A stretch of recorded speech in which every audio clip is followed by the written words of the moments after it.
Alright, this is a video for Precal, and it's section 6.3, vectors in the plane, and this is a video I'm going to have you pre-watch so that we can just work problems in class. And so this is about vectors, and we're going to get into all kinds of things about vectors. Vectors are represented, they're directed line segments. They have a length and they have direction. When you see one drawn, there's usually something we would call like there would be an initial point. Let me get something going here. That we might say that's the initial point, and this is the terminal point. So we would call this the initial point. I'm just going to use PT for point. And we would call this the terminal point. And the vector, would be a line segment like this. And what we're eventually going to do is we can first of all we can find the length of this, the magnitude of it, by using the distance formula. And if you remember the distance formula, it is x2 minus x1 squared. If we label one of the points x1, y1, and another one x2, y2. If we subtract the x's and square them, and then we subtract the y's and square them, and then we add that together and square root it, that's just a distance formula. That tells us the magnitude of the vector. What we're eventually going to do in this section is discuss the angle that this would make with the horizontal as part of its direction. We can do that. So we're going to be able to do that eventually, but we'll get there by and by. An example of maybe a vector, let's call the vector u, and if we were typing this out, it would be in boldface, and it will be a small letter.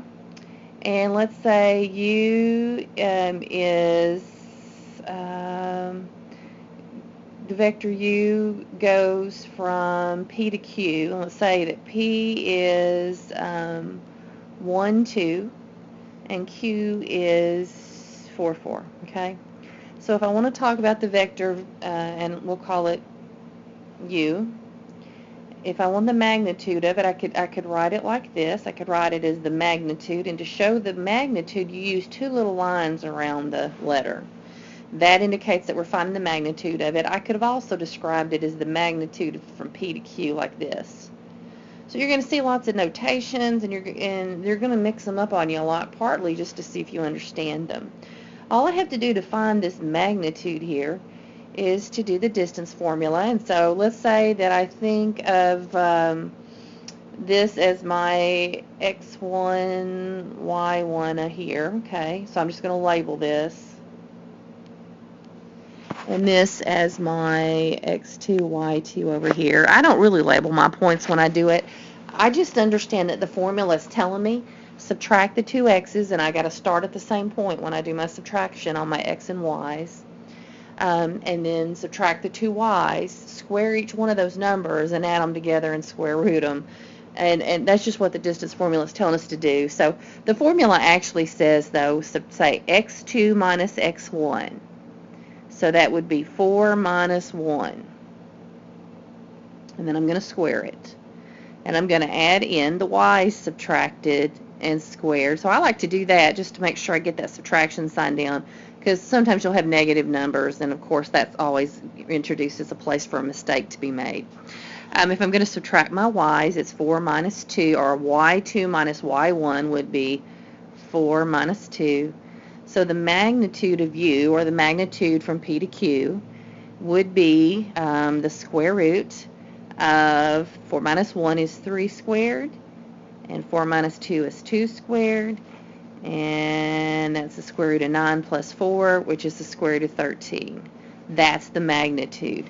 Notice that I've used these equal signs to show that, that's the magnitude of u, the magnitude of PQ. The equal sign connect all these things to show that they're equivalent statements. A lot of time with vectors, we talk about something called, we want it in standard position. And what standard position is, see if I can spell it right, standard position is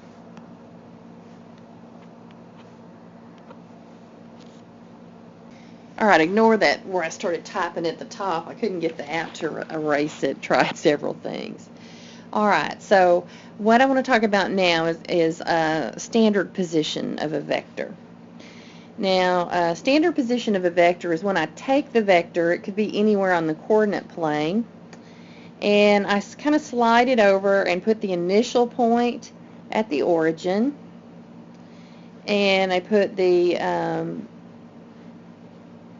initial point at the origin, and then I look at where the terminal point falls. I just keep the whole thing like a rigid transformation. I just slide it over and look to see where it lands. I make sure I do not change the angle, with the horizontal that it's making or the direction that it's making.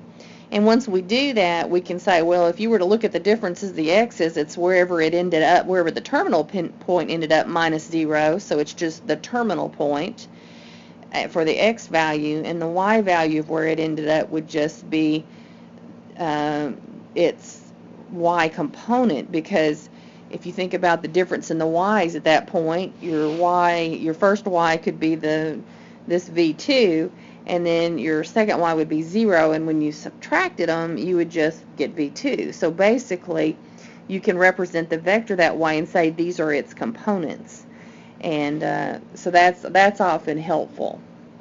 We could even write vector. Let's say we call it vector v. We could say it's in its component form. It's at v1, v2. Okay. Why would we want to do that? Well, here's one reason we might want to do it. Let's say that we have two vectors and we want to see if they're equal. They're equal if their component forms are equal. For example, what if I had, okay, let's say I have 4 points, and I'm going to consider the directed vector PQ, and that little symbol above the PQ, right? Let me highlight it or circle it right here. That's a line with a little. It's almost like if I were making an arrow, but I just put the top part on it. That's what we use to show that we want to go from P to Q with a vector, that we're considering that a vector. So we could call it vector PQ, or we could call it vector U, and then we're going to look at one from R to S, which is 1, 2, and from 1, 2 to 4, 4. We actually looked at that one in the previous example on the video. Well, what I can do is this. If I want to see it in component form, PQ is already in standard position. It starts at 0, 0, which is nice. Those are the easiest vectors to work with, which is one of the reasons why we do this. Okay, so if I look at that, if I want to find it in component form, it's just, let's say I'm going to subtract the x's and I'm going to subtract the y's. So I'm going to basically say, okay, here's my x's on that vector. Let me just do, so I'll have positive numbers, 3 minus 0. For my x's, on my y's, I'll have 2 minus 0. So in component form, this vector could be written as 3, 2.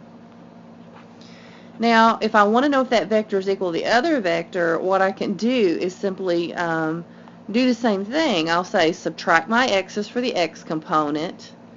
So it's 4 minus 1, and then subtract my y's for my y component, 4 minus 2, and let's see, that 4 minus 1 is 3, and 4 minus 2 is 2. Do you see that these two have the same component vectors? The first one was in standard position. The second one was not in standard position, but if I just go ahead and write it in component form, it's as if I had it in standard position. And I can actually compare vectors and say they're equal. So I could write vector U is equal to vector V. And remember, if they just write it in boldface, they're talking about a vector. They could have also said vector PQ is equal to vector RS. That's another way they could have written it if they wanted to say that. And now, so that's what component form is. There's a related idea, and it is the unit vector. What is a unit vector? A unit vector would go the same direction as these two vectors are going if I wanted their unit vector. I can do this for any vector. But for these two, if I want their unit vector, I need to show what one unit would be in this direction, okay? So what I do is I take the magnitude of these vectors. Now, since they're equal, I'm just going to choose 3, 2, because it's almost like this was the original, and this was almost like the reduced form. If you look at this second one down here that I'm kind of putting some dots by, it's almost like taking a fraction and reducing it if you want to kind of have the concept idea here. So now if I want to know the length of this thing, and I want it to be length 1, what I can do is find the magnitude of the vector. But I'll discuss that on a separate video since I'm running out of time, though I may use these examples here.